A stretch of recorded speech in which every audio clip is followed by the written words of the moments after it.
나 같은 사람도 하나님이 사용하신다고. 모든 게 다 은혜였어요. 정말 두렵고 떨리는 마음으로 했습니다. 공과를 준비하더라도 한 달을 기도했어요. 그러나 10년 이상 경력이 쌓이면은요,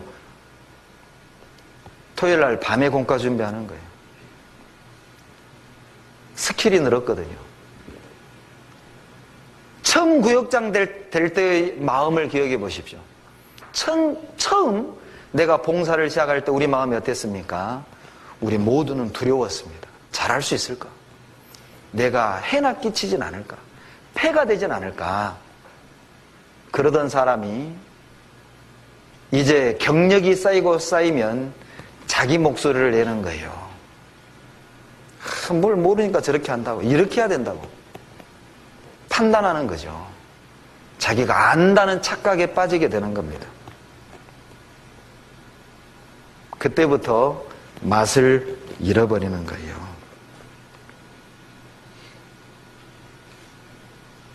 그게 위기입니다. 사단은 그때 옵니다. 굶주렸을 때입니다. 말씀에 굶주리고 교제에 굶주리고 봉사에 굶주렸을 때 유혹은 찾아옵니다.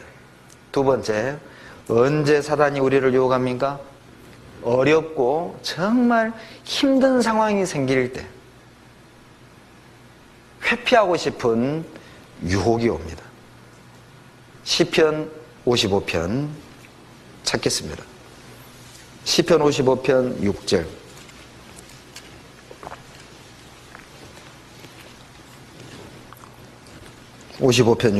같이 읽겠습니다.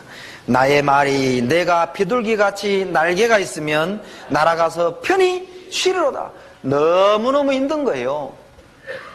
봉사가 은혜가 아니라 짐으로 다가오는 겁니다. 신앙생활이 은혜가 아니라 짐으로 다가오는 거예요. 그때는 어때요? 야, 좀 쉬고 싶다. 정말 어디 멀리 떠나서 좀 쉬고 싶다. 교회 일만 있으면 부르는 거예요. 왜? 교회 가까이 사니까.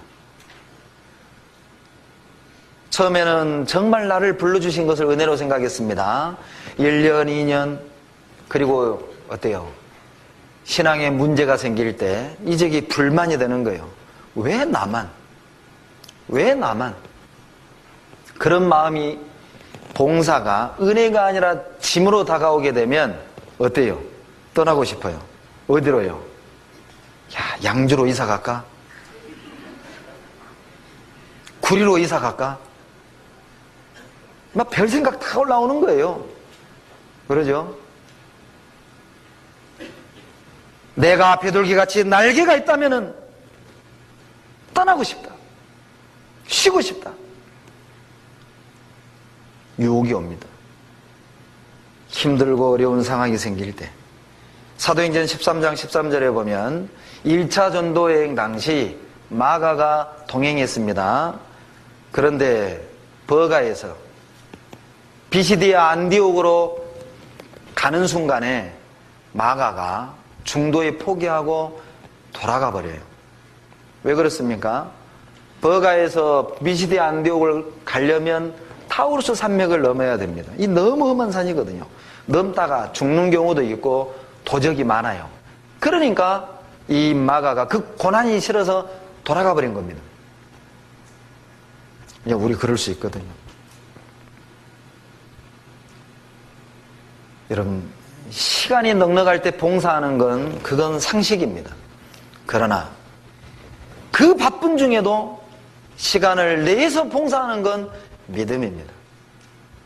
내게 넘치는 것 주님께 드리는 건 상식입니다. 그러나 내게 없는 것 아끼고 아껴서 주님께 드리는 건 믿음이에요. 그리스도인은 상식으로 사는 게 아니에요. 그리스도인은 믿음으로 삽니다. 고난이 올 때, 그 고난이 올 때, 어려운 환경이 오면 내가 이제까지 상식적으로 살았는지 아니면 믿음으로 살았는지 다 드러나는 거예요. 대만은 디모데후서 4장 10절에 세상을 사랑하여 데살로니가로 돌아가 버린 겁니다. 여러분, 디모데후서는요, 디모데가 순교 직전에 기록했던 마지막 서신입니다. 참 안타깝죠. 대만은요, 디모데하고 마지막 순간까지 함께 했어요. 그런데 바울이 기록했던 마지막 서신입니다. 디모데후서가요. 바울이요, 2차의 로마에 투옥됐을 때 이 데마가 떠나버린 겁니다. 그러니까 더 이상 못 참겠다. 언제까지 이 고생을 해야 되는가? 더 이상 못 참겠다. 그리고 데살로니가로 떠나버린 거예요. 여러분, 신앙은 마라톤이에요. 하나님은 1등을 원하는 게 아니에요. 하나님이 원하는 그리스도인이 누굽니까? 1등을 원하는 사람이 아니에요. 빨리 들어오는 사람을 원하는 게 아니라 끝까지 뛰는 사람을 원하는 겁니다. 신앙은 끝이 좋아야 돼요. 히브리서 11장을 믿음장이라고 말합니다. 여러분, 히브리서 11장에 20명이 넘는 믿음의 위인들의 이름이 나와요. 그런데 놀라운 걸 발견할 수 있습니다.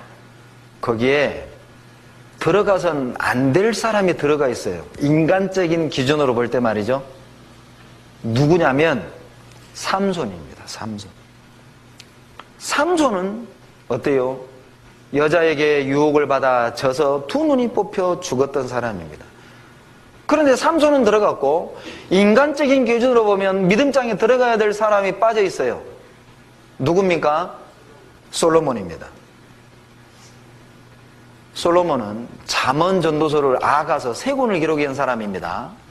성경을 기록한 솔로몬은 거기에 빠져 있어요.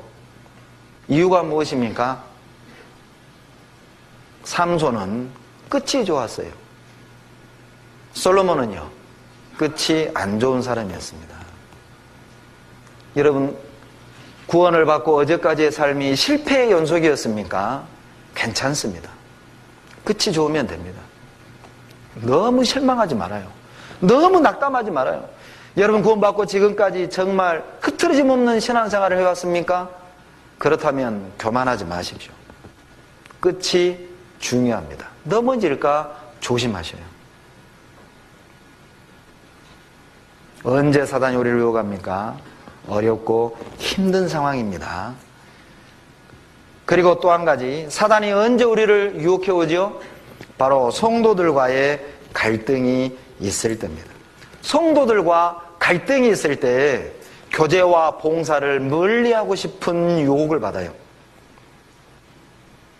먼저 된 그리스도인들을 통해서 상처받는 겁니다.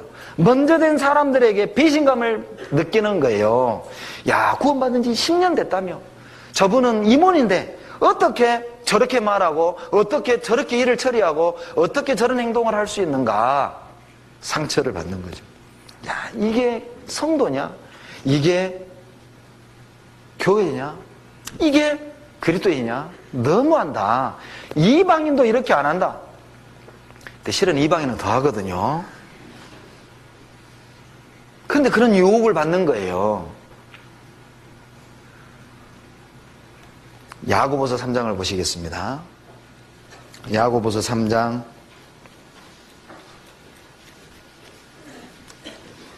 14절 15절입니다.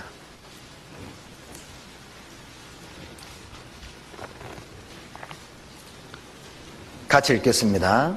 그러나 너희 마음속에 독한 시기와 다툼이 있으면 자랑하지 말라. 진리를 거스려 거짓하지 말라. 이러한 지혜는 위로부터 내려온 것이 아니요 세상적이요 정욕적이요 마귀적이니 시기와 다툼이 있는 곳에는 요란과 모든 악한 일이 있습니다. 시기와 다툼이 있다면 기억하라는 겁니다. 그것은 위로부터 내려온 생각이 아니라 세상적이요 정욕적이요 마귀적이다. 바울은 알았습니다. 여러분, 고린도 성도들은 바울을 향해 얼마나 억지를 부렸습니까? 고린도전서 9장에 보면 바울은 벌어먹으려고 전도한다고 그랬어요. 바울을 향해 사도도 아니라고. 바울이 결혼하지 않는 이유는 딴 마음을 먹기 때문에 결혼 안 하는 거라고. 세상에 그리스도인들이 형제들의 입에서 담지 못할 비난이 쏟아져 나왔습니다.